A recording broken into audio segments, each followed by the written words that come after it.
Hello and welcome to Vegan Cafe 21. Today we are making stuffed okra, or as they call it in Hindi, Bhindi.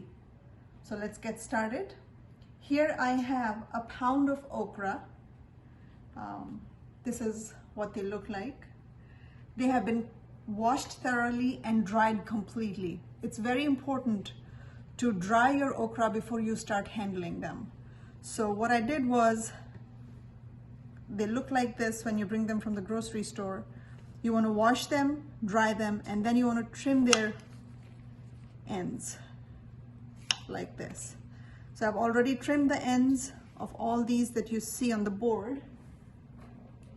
Now for stuffed okra, what we need to do is we need to create a slit lengthwise in the okra. So like you see it here, you hold it in your hand, take a sharp knife and sort of go through it like this. You don't want to go through and through, just enough to create a cavity where we are going to put the filling. So this is how you would be very careful with the knife. It helps if you have a sharp paring knife. Now this can be done a couple of different ways.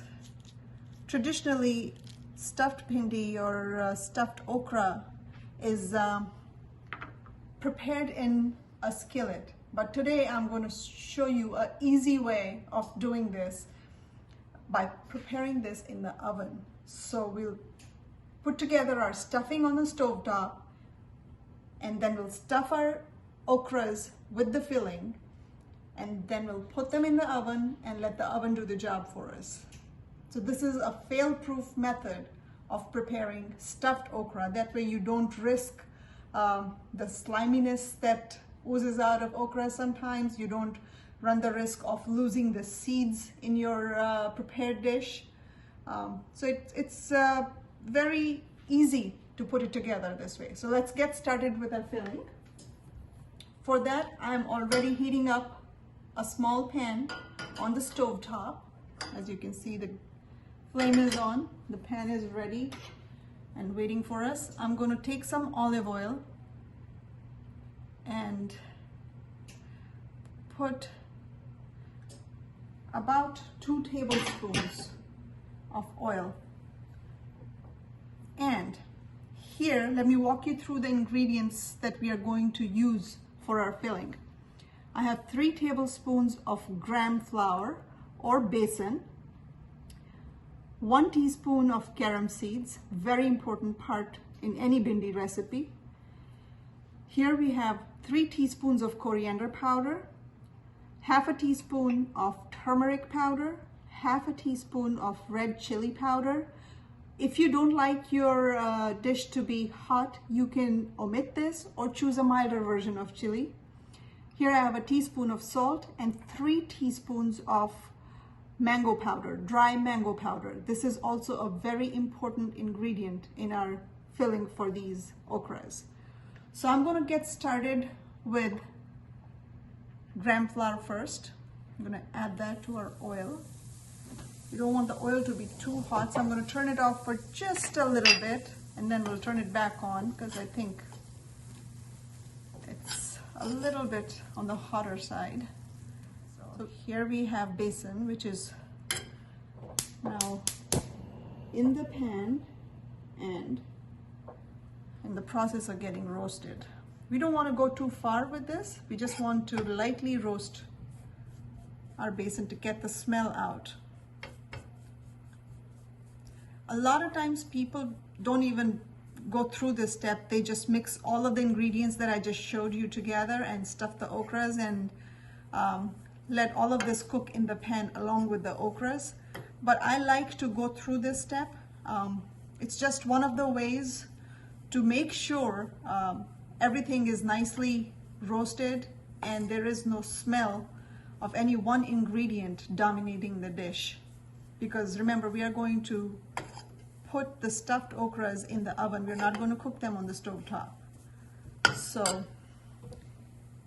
I can already smell our besan or gram flour getting lightly roasted. At this point, I'm going to add the carom seeds to it and let them sort of happily roast along with the gram flour.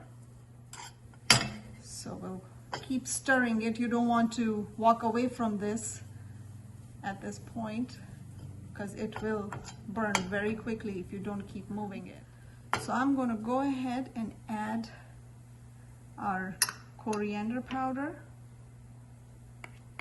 turmeric, and keep moving it around. Now I'm going to turn the heat off and move the pan away from the heat so we don't, because we don't want to burn this.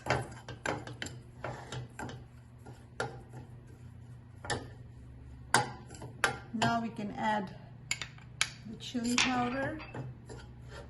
It smells wonderful.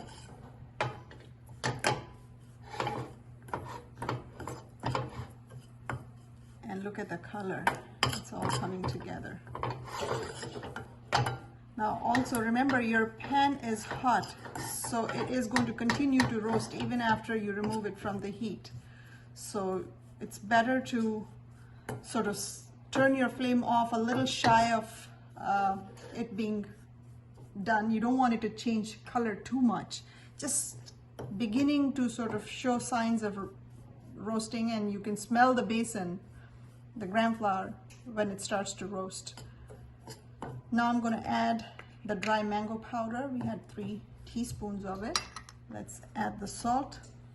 Again, you can adjust salt to your liking. If you want your dish to be not as salty, you can cut the quantity of salt in half, or just put as much as you like depending on your taste.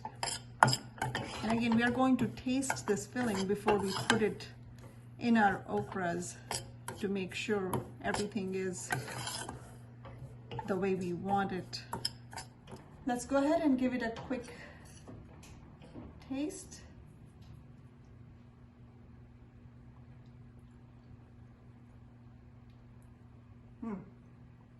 I think it's pretty good.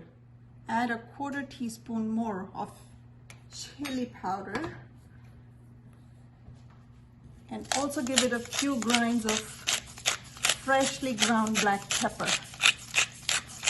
Remember, red chili powder and black pepper, they hit different taste buds on your tongue. So even if you think you've put enough red chili powder, black pepper is going to hit completely different set of taste buds. So, and it will bring out more flavor. I think we are all set to stuff our okras, and I'll fill a few and show you how it's done. You just open up the okra and you stuff it with this filling. I'm going to keep setting them in this bowl right here. Again, open it, generously fill it with our filling, and set it open side up in this bowl. I drizzle the bottom of the bowl with a little bit of olive oil, and I'm going to drizzle more on top.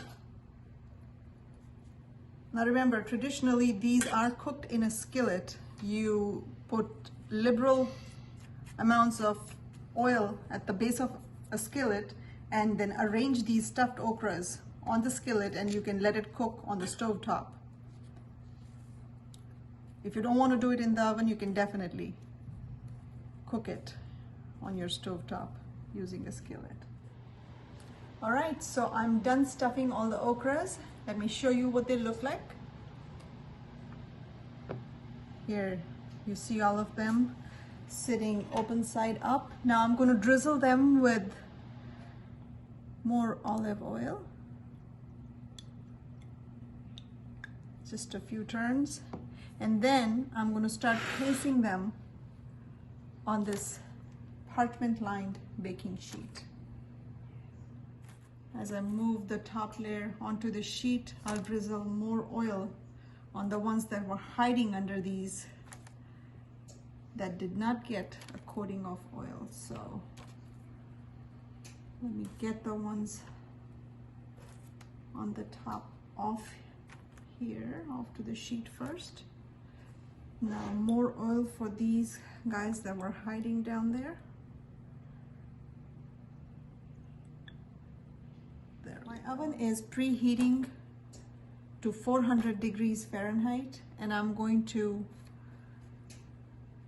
put these stuffed okras in the oven for at least 30 minutes, and then I'm going to keep an eye because I want them to get slightly golden brown and cooked through. So at 30-minute mark, I'm going to start checking on them every now and then to make sure we don't burn them. Okay. There we go. Top shelf.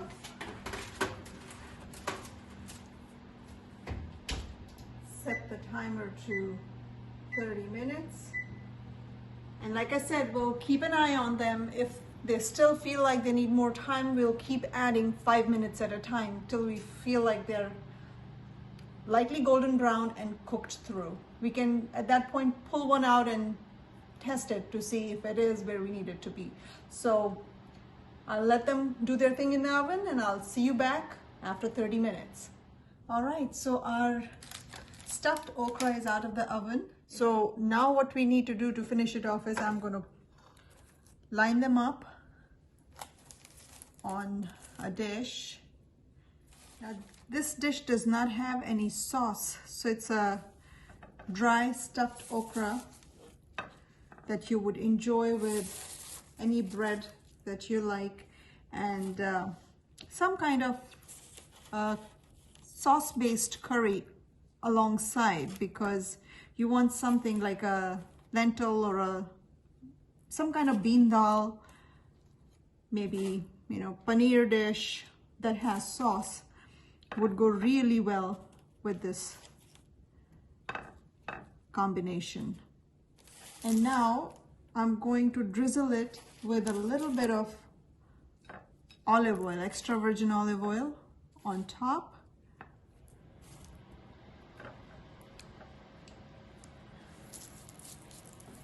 So here I have some olive oil that I'm just gonna go with like this. And there you have it. That's your stuffed Bhindi or stuffed okra done in the oven. If you found this video useful, please don't forget to give us a like and subscribe to our YouTube channel, and I'll see you again soon with a new recipe.